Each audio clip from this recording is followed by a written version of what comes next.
Hi everyone, I am Greta Aurora. In this video, I'm going to talk about what the definition of an adult is and identify the responsibilities that come with adulthood.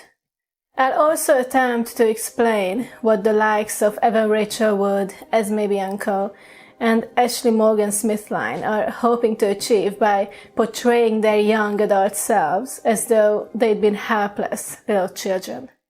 If a year ago someone told me I would one day be making a video about what an adult is, I would laugh at them. I would think it made no sense. Why would I want to do that?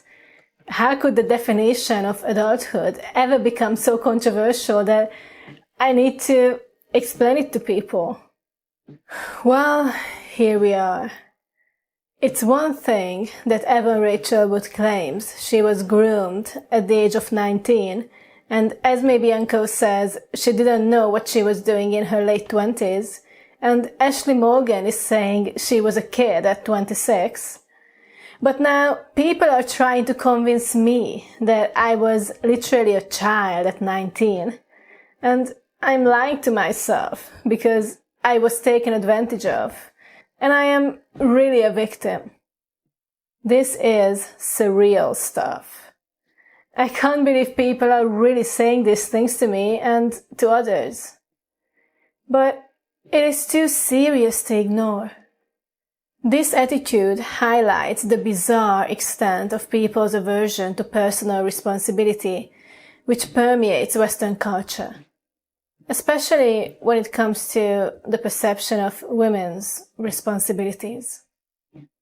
This way of thinking is also extremely dangerous because it can encourage some women to reevaluate their past experiences and retroactively claim to be victims of so-called crimes, which they did not experience as such at the time they supposedly occurred. This is the exact pattern we're seeing in all the allegations against Marilyn Manson. The idea that women are so fragile that we are unable to face the realities of our lives is infuriating for many of us. But unfortunately, some women will embrace this idea wholeheartedly and exaggerate it to a pathological extent in order to boost the perception of their weakness and evoke sympathy in important people, such as journalists, lawyers, members of jury, and judges. So let's get to the point and see if we can define what an adult is. Such a mystery, isn't it? What is an adult? An adult is someone who has reached the age of majority, which is 18 in most jurisdictions around the world. A person stops being a minor once they have reached the age of majority. This means that their parents or legal guardians cease to be responsible for them. This is also usually the age when people can vote and join the military. Scientists and legal professionals around the world have decided that by the age of 18, the brain is reasonably well developed in the average person to allow that person to make decisions for themselves and accept accountability for their actions. Since this is the age most people tend to move out of their parents' home to either go to university or start working, it also makes practical sense for them to take full responsibility for themselves at that point. If you still believe Evan Rachel Wood and myself were children at the age of 19, then please tell me, who do you think should have been responsible for our actions at the time? If we were legally permitted to live on our own, work and vote, and legally required to pay taxes, then wouldn't it naturally follow that we should also have been expected to be able to decide who we wanted to spend our time with? I know some of you are going to bring up the age difference and how an older man can easily manipulate a young woman. First of all, this is extremely patronizing. Most 19-year-olds know exactly what they are doing and what they want. I know I did. On the other hand, There may be some people who are very vulnerable to manipulation at any age. If that's the case, then I have to ask you once again, who should be responsible for the actions of those people? Being naive, unfortunately, doesn't absolve a person of his or her legal obligations, as long as the person is considered to possess the mental capacity to evaluate risks and make decisions. To my knowledge, Evan Rachel Wood is not intellectually disabled, and therefore she can be expected to have known what was and was not good for her. There may be cases of extreme fraud where the victim is maliciously influenced to do things they wouldn't normally do, such as giving a stranger a large sum of money. But that's not what we're talking about here. What we are talking about are some ridiculous allegations of adults being groomed, a term which should be reserved to minors. What are the benefits of an extended childhood? It is no coincidence that Evan Rachel Wood, Esme Bianco, Ashley Lindsay Morgan, and others have portrayed themselves as though they were still children years after they had reached adulthood. When a crime is alleged, the self-proclaimed victim achieves two main objectives by downplaying her own adult agency. First of all, she absolves herself of all responsibility and thereby greatly increases the responsibility of the accused. Secondly, she increases her chances of being listened to, because human beings are all biologically programmed to want to keep children safe. We are also programmed to care more about the plight of women and girls than that of men and boys, a phenomenon known as gynocentrism. I suggest you take a look at the website gynocentrism.com to learn more about this phenomenon. I will also link to a very thorough study in the description below, which demonstrates that both sexes are more likely to act in an altruistic manner towards women.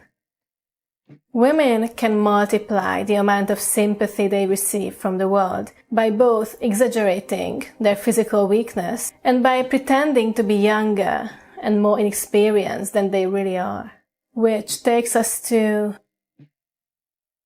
neoteny in adult women. Neoteny refers to the retention of juvenile features in adults.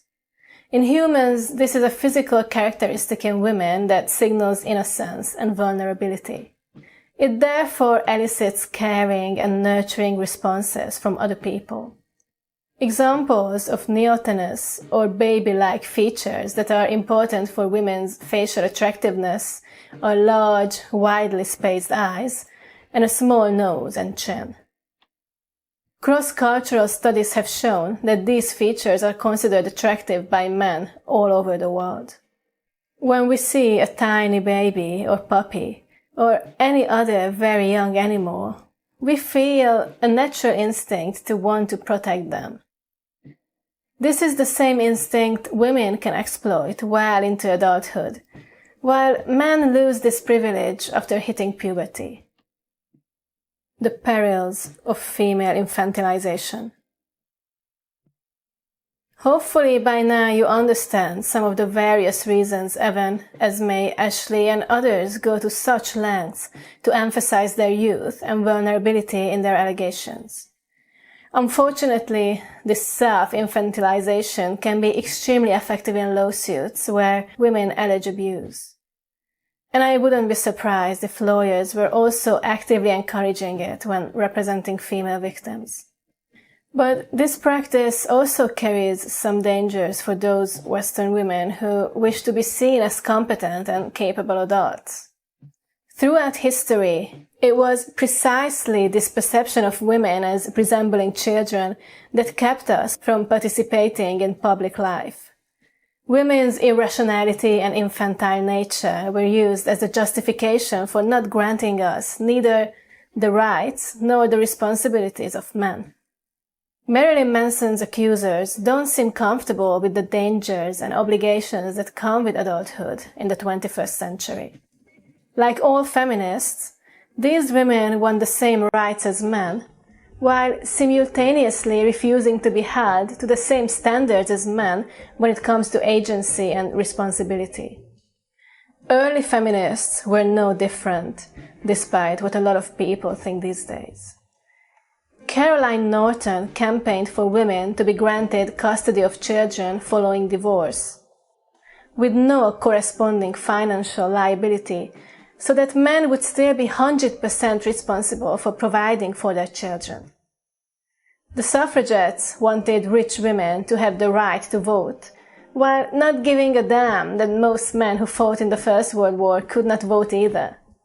Ever Rachel Wood and her friends are merely continuing the nearly 2-century-old feminist tradition of demanding rights, while rejecting any corresponding responsibilities that may require them to act as competent adults.